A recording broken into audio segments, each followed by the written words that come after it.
Ve İstanbul'da son koşu başladı çıkışta. 14 numaralı Radikal Star 2,5 boy geride kaldı.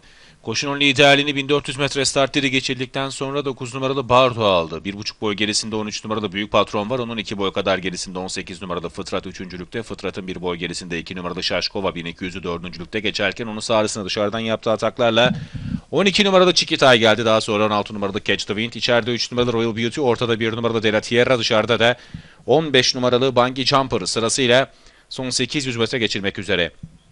İçeride 9 numaralı Bardo boyun farkıyla önde. Hemen dışında 13 numaralı Büyük Patron onu önde yalnız bırakmadı. 4 boy kadar geride.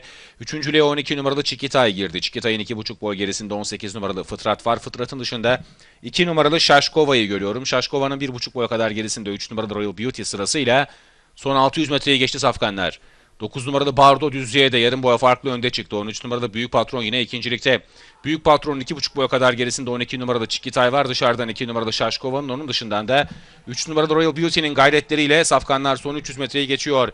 İçerideki Bardo ataklara direnmeye çalışıyor. Ortadan 13 numaralı Büyük Patron, dışarıdan 2 numaralı Şaşkova yüklendi. Son 200'den sonra dışarıdan gelen 2 numaralı Şaşkova liderliği alırken içeriden de 10 numaralı Brave Knight atağa kalkıyor. Son 150 geçildi. İçeriden gelen Brave Knight liderliği alıyor. Şaşkova ikincilikte kaldı. Son 50 dışarıda Brave, içeride Brave Knight, dışarıda Şaşkova mücadelesine bariyer dibinden Radikal Star'da katılsa da koşuyu 10 numaralı Brave Knight kazanıyor.